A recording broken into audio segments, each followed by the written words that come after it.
तुम्हाला विश्वास नाही बसणार, पण ही जर सर्जरी एकदम व्यवस्थितपणे झाली खूपच अवघड आहे तर आम्हाला आतड्यांना कट करावं लागतं. 10 महिलांमध्ये एका महिलेला शक्यतो परत ऑपरेशन, सुसायडल टेंडेन्सी असते. बापरे.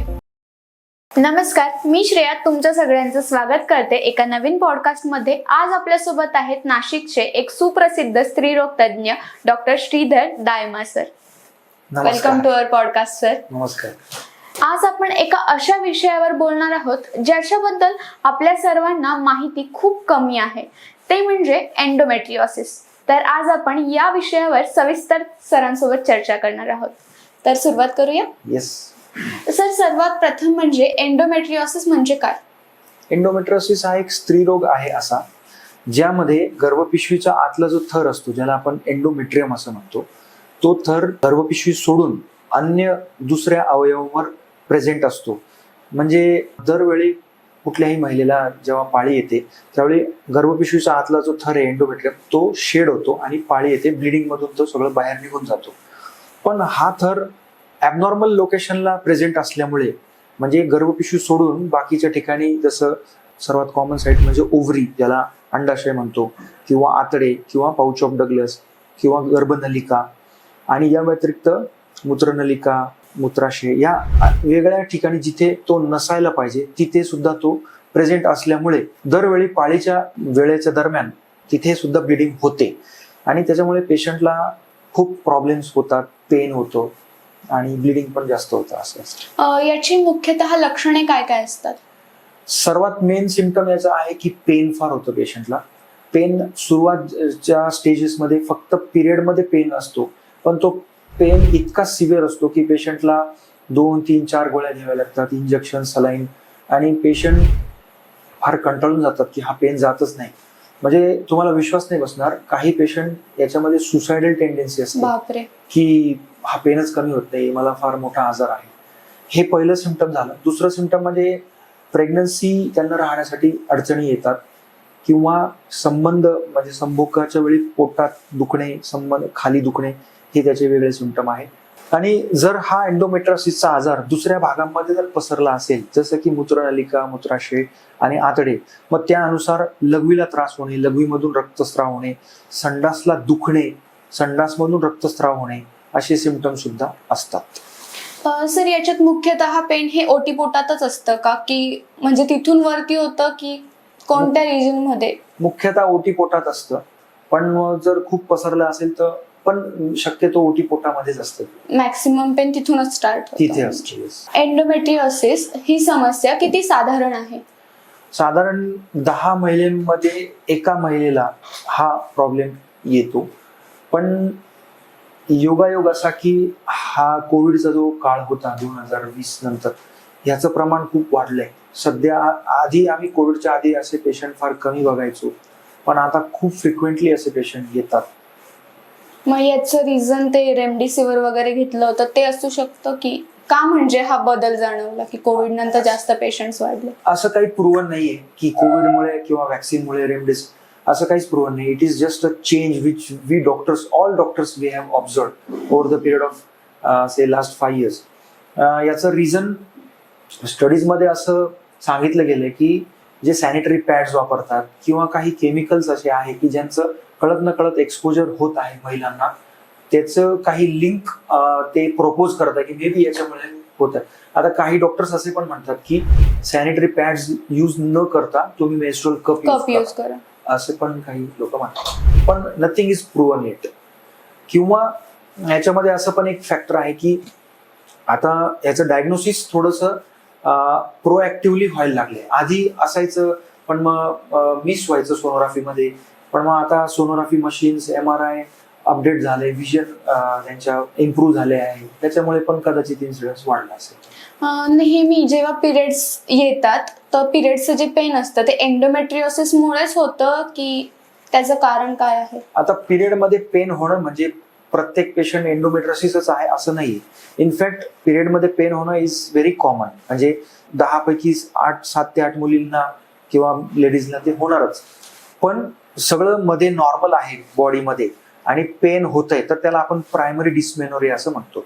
त्याच्यामध्ये काळजीचं काही कारण नसतं, नॉर्मल मेडिसिनने ते बरं होतं. पण पिरियडमध्ये पेन होतोय, खूप जास्त होतोय, मेडिसिनने तो कव्हर होत नाही, मग आपल्याला दुसऱ्या गोष्टींचा विचार करावा लागतो.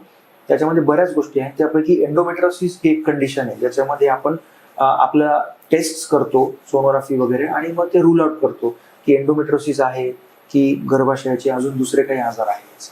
सर, एंडोमेट्रियोसिसचा प्रेग्नन्सीवर काही परिणाम होतो का? येस, जसं मी बोललो की संबंधाच्या वेळी पेन होणे, त्याच्यामुळे कपल संबंध नाही ठेवू शकत, किंवा संबंध जरी व्यवस्थित झाले तरी मध्ये इंटरनल ऑर्गन्स इतक्या जास्त सिव्हिरिटी वर ते डॅमेज होतात, जसं की अंडाशय असेल, गर्भनलिका आणि अंडाशय यांची रिलेशनशिप सगळ्या अॅनाटॉमीमध्ये डिस्टर्ब असते. त्यांचं नॉर्मल प्रेग्नन्सी राहण्यासाठी सगळं मध्ये नॉर्मल असायला पाहिजे त्यावेळी. तर बऱ्याच कारणामुळे प्रेग्नन्सी राहायला अडचणी येतात. डेफिनेटली याचा फार प्रभाव असतो प्रेग्नन्सी राहण्यावरती. आणि याचे उपचार काय असतात एंडोमेट्रियोसिसचे? एंडोमेट्रियोसिस मध्ये 2 उपचार पद्धती आहे, मेडिसिन, इंजेक्शन किंवा सर्जरी. तर कुठल्या स्टेजवर एंडोमेट्रियोसिस आहे त्याच्या स्टेजेस डिस्क्राईब केल्या आहेत, तर त्या अनुसार त्याचं ट्रीटमेंट ठरली जाते. पण मेडिसिनचा रोल थोडासा लिमिटेड आहे. मेडिसिन देऊन आपण पेशंटचा त्रास कमी करू शकतो, किंवा कमी स्टेजचं डिसीज असेल तर मेडिसिनद्वारे ते क्युअर होऊ शकते. पण जास्त करून आम्ही जे आता पेशंट बघत आहोत त्याच्यामध्ये सिव्हिरिटी खूप जास्त असते, आणि त्या केसेसमध्ये surgery is the only treatment. आणि सर्जरीद्वारे हा एंडोमेट्रियोसिस आजार असा आहे की कॅन्सर सारखा वागतो. तो it is not a cancer at all, पण तो कॅन्सर सारखा वागतो, तो पसरत जातो, क्रोनिकली तो इन्व्हेड करत जातो.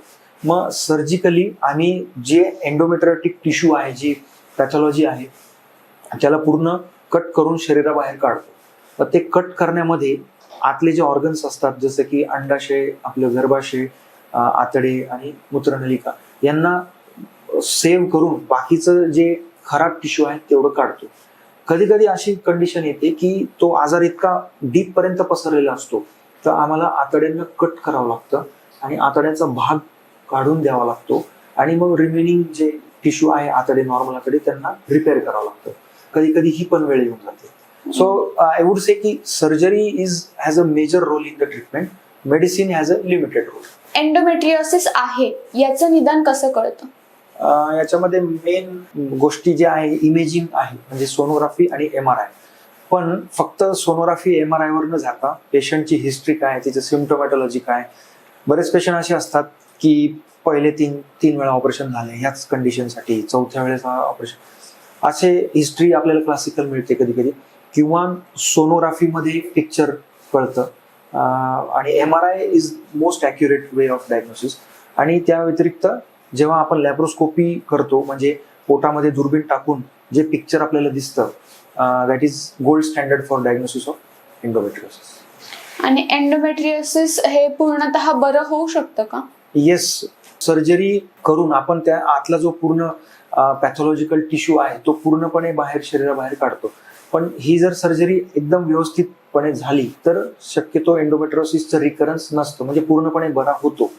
पण ॲज अ पेशंट जेव्हा आमच्याकडे कोणी येतात, ॲज अ डॉक्टर आम्ही त्यांना हे सांगतो की सर्जरी केल्यानंतर सुद्धा 2 to 5% रिकरन्सचा चान्स असतो. सो 5% रिस्क असते की तुम्हाला पुन्हा होईल. मग त्यासाठी काय? त्यासाठी पण शक्यतो परत ऑपरेशन किंवा सर्जरी. बापरे. येस, पेशंटसाठी एंडोमेट्रियोसिस हा एक आजार असा आहे की खूप त्रासदायक असतो. जसं मी बोललो, पेशंट रडतात, सुसायडल टेंडन्सी असते. कारण म्हणजे आजचीच गोष्ट सांगतो मी, मला एक आज पेशंट असे इन्फॉर्म आहे की previously 6 times she has been operated. बापरे.